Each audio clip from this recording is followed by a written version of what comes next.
Nibyo ni tariki 19 z'ukwezi kwa 12 umwaka w'ibihumbi 2025 twongeye kugaruka muri studio za Region Info aho kuri izi mikoro uri kumwe na Bosco Mutaramu cyane. Tukaba rero tugiye gufata uyu mwanya iminota mike cyane rwose turebe amwe mu makuru agezweho kandi y'ingenzi yihutirwa kuri buri umwe udukurikiranye, ari nayo mpamvu mushishikariza kuza gukurikirana iki kiganiro kugeza ku musozo wacyo. Amakuru rero akaza kwibanda kubiri kuvugwa, amakuru akaza kwibanda kubiri kuba ndetse n'ibikomeje kujya mbere hano ku butaka bw'Uburasirazuba bwa Repubulika Iharanira Demokarasi ya Kongo kugeza magingo cyangwa se kugeza kuri uyu munota. Ari nayo mpamvu ngusaba kutaza gucikwa n'umunota n'umwe, kuko mu by'ukuri biraza kugufasha gusobanukirwa no kumenya uko ibintu bihagaze. Muri aya makuru turaza kwibanda ku bijyanye n'ibyo Patrick Muyaya, umuvugizi wa guverinoma ya Repubulika Iharanira Demokarasi ya Kongo, akaba ari minisitiri w'itumanaho n'itangazamakuru, yatangaje ku bijyanye no kuba ingabo ndetse n'inyeshyamba z'umutwe wa 23 ingabo zivugwa n'iz'u Rwanda zava ku butaka bw'Uburasirazuba bwa Repubulika Demokarasi ya Kongo mu gice cya Uvira. Mu gihe kandi bivuga ko hari mu by'ukuri bimwe mu bitarasobanuka mu bijyanye no kuba uyu mutwe wa 23 wari wateganyije ko uza kuva muri uyu mujyi wa Uvira. Leta Zunze Ubumwe za Amerika ndetse na Repubulika Iharanira Demokarasi ya Kongo bakomeje gukorana neza cyane rwose nyuma y'amasezerano yashyizweho umukono hagati y'ibihugu bibiri, u Rwanda na Repubulika Demokarasi ya Kongo, bigizwemo na Leta Zunze Ubumwe za Amerika.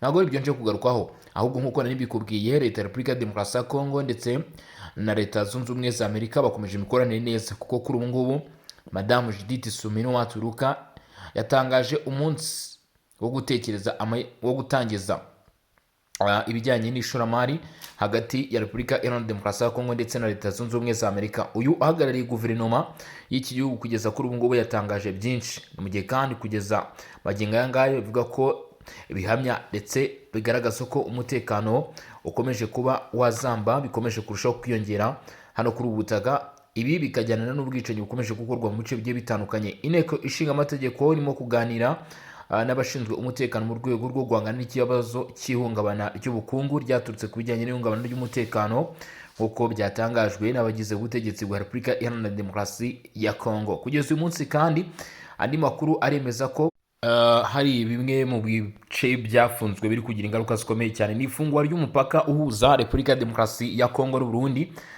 aho abayobozi b'u Burundi mu by'ukuri baje guhagarika umupaka biturutse ku kibazo cyari kirimo kigenda kimenyekana ku bijyanye n'umutekano muke.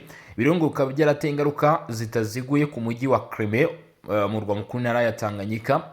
Aka gace k'umujyi kaba kari gasanzwe kariho ubuzima cyangwa se kabayeho ubuzima bushingiye ahanini ku Burundi, haba mu biro myiza y'abaturage ndetse no mu rwego rw'ubuvuzi. Ibi byose rero ngo bikaba byangiritse kuva uyu mupaka mu by'ukuri wafungwa uhuza Repubulika Iharanira Demokarasi ya Kongo ndetse n'u Burundi, nk'uko amakuru akomeje kugenda atugeraho. Andi makuru akomeje kugenda amenyekana nuko ubuyobozi bw'intara ya Tanganyika bwafashe ingamba zikomeye cyane zo gushimangira umutekano mu karere kawo, nyuma y'uko inyeshyamba z'umutwe wa 23 zari zageze hano muri Kivu y'Amajyepfo mu bice bihana imbibi n'aka gace ku itariki 10 Ukuboza. Izi ngamba zirimo gufunga urujya n'uruza rw'imodoka kuri kiyaga cya Tanganyika hagati y'intara zombi, ndetse no gufunga ikibuga cy'indege cya Manono naho bita Nyunzu.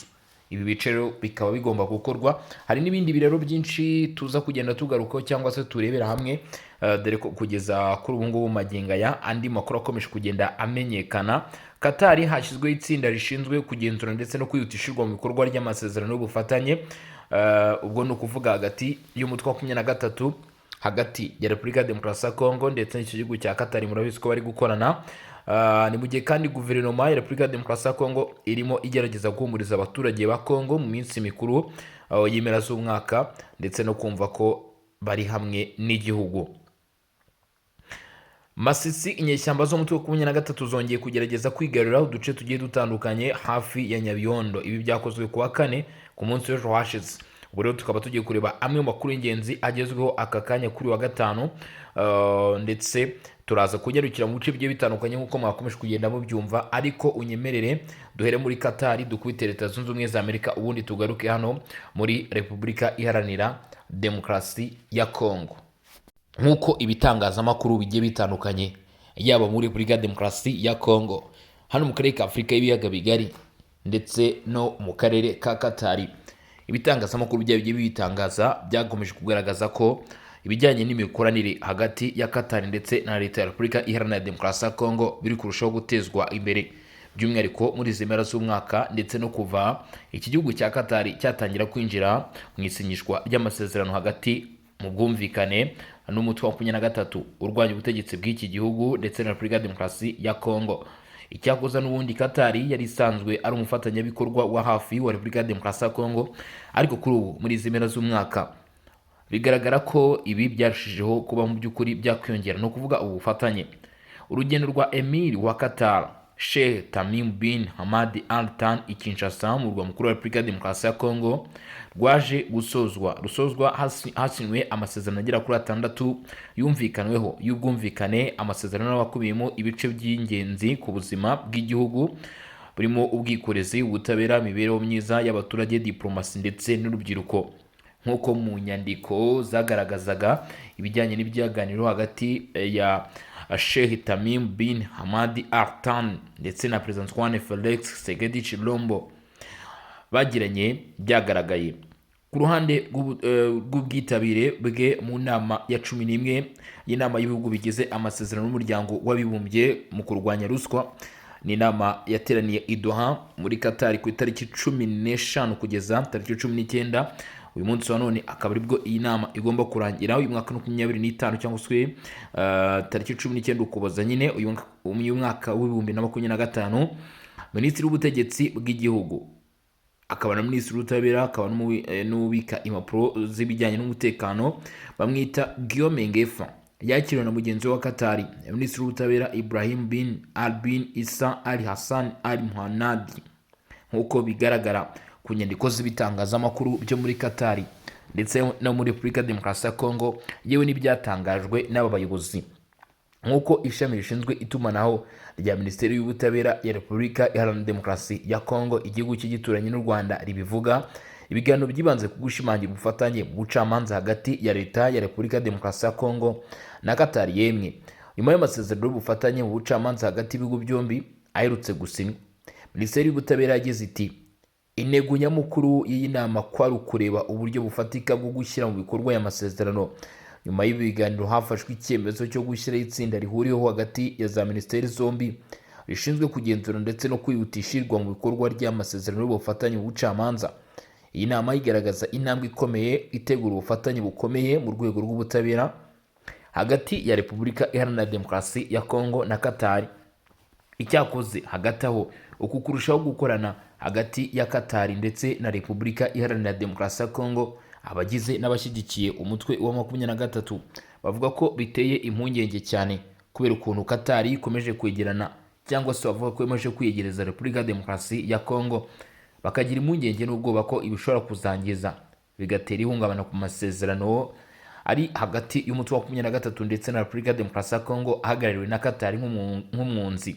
Ni ngombwa kumenya ko Minisitiri w'Ubutegetsi bw'igihugu akaba na Minisitiri w'Ubutabera ku bijyanye n'ububitsi bw'impapuro z'umutekano bwana Guillaume Ngefa ari kuyobora intumwa za Repubulika ya Demokarasi ya Kongo muri nama ya 11 y'inama y'ibihugu byishyize hamwe mu masezerano y'umuryango w'abibumbye mu kurwanya ruswa iri kubera Doha muri Qatar, ari kumwe n'abahagarariye inzego nkuru z'igihugu zirwanya ruswa n'ibyaha by'imari, harimo ishami ry'igihugu rishinzwe ubutasi mu by'imari ndetse ikigo gishinzwe gukumira no kurwanya ruswa IPRS, ishami rishinzwe kugenzura ruswa n'amahame y'ambwirizamuco ndetse na gahunda yo gukorera mu mucyo mu nganda zicukura amabuye y'agaciro muri Repubulika ya Demokarasi ya Kongo n'izindi, bari hano i Doha muri Qatar.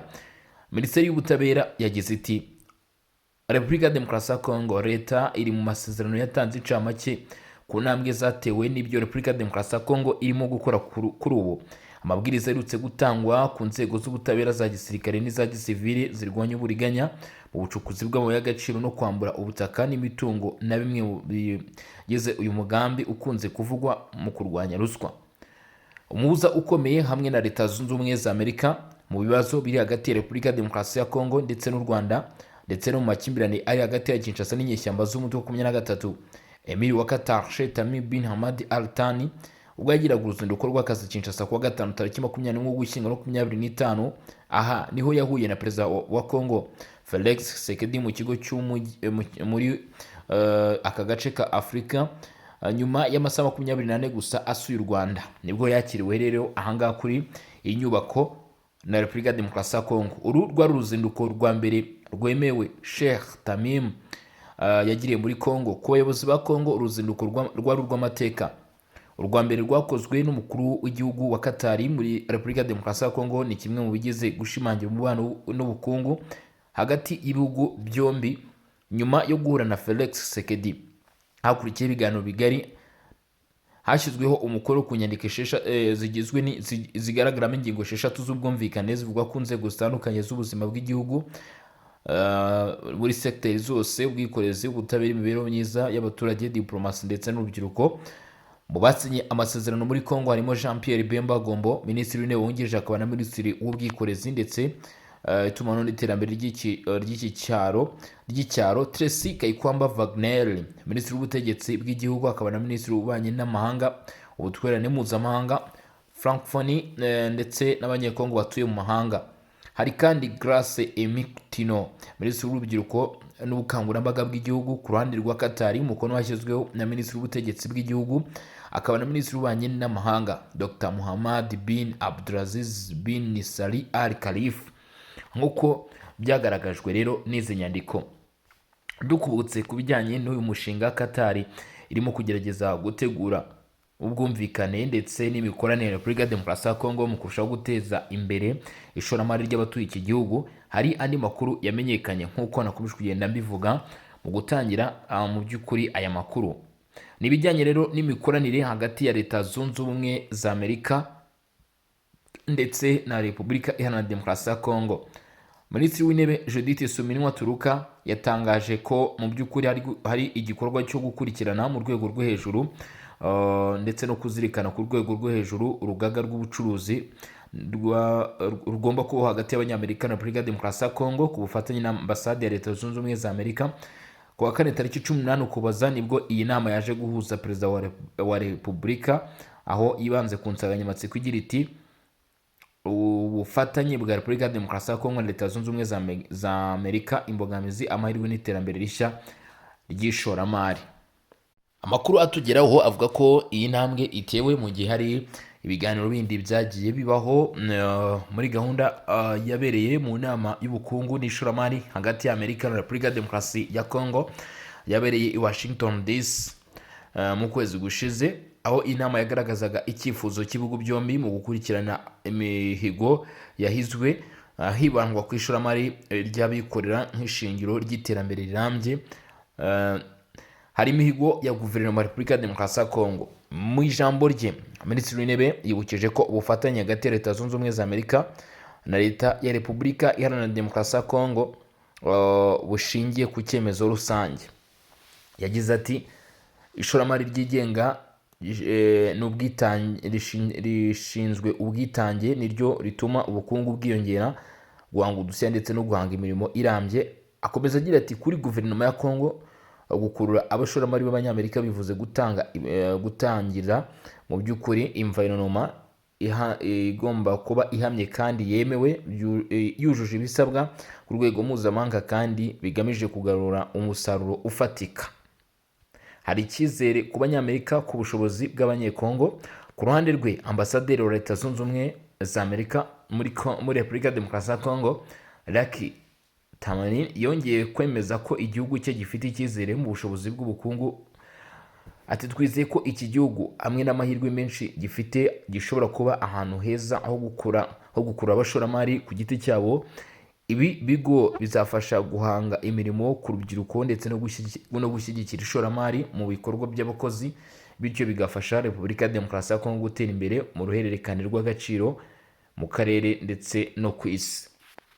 Hanyuma rero hari ibyibaza.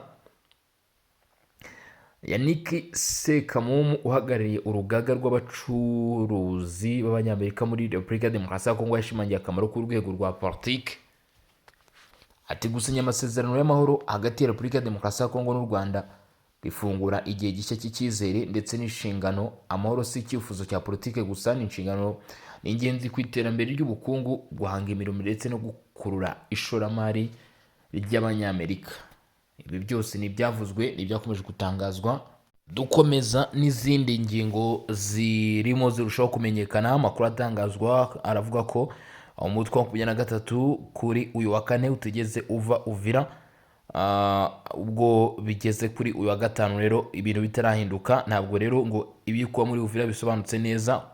Gusa umutwe w'inyeshyamba ngo wavuze ko watangiye igikorwa cyo gukura ingabo zawo mu burwa mukuru w'agateganyo w'intara Kivu y'Amajyepfo. Hari amakuru amwe yemeza ko iki gikorwa cyabashije gukorwa mu gihe andi ashidikanya kuri iri shyirwa mu bikorwa ryacyo, aho ubutegetsi bwa guverinoma ya Kongo bwo bwavuze ko M23 yakuyemo inifomo yambara imyenda y'abasivile, barangije babeshya ko bavuye muri uyu mujyi, bishobora guteza ibyago n'amakuba, ndetse basaba abaturage kwitonda.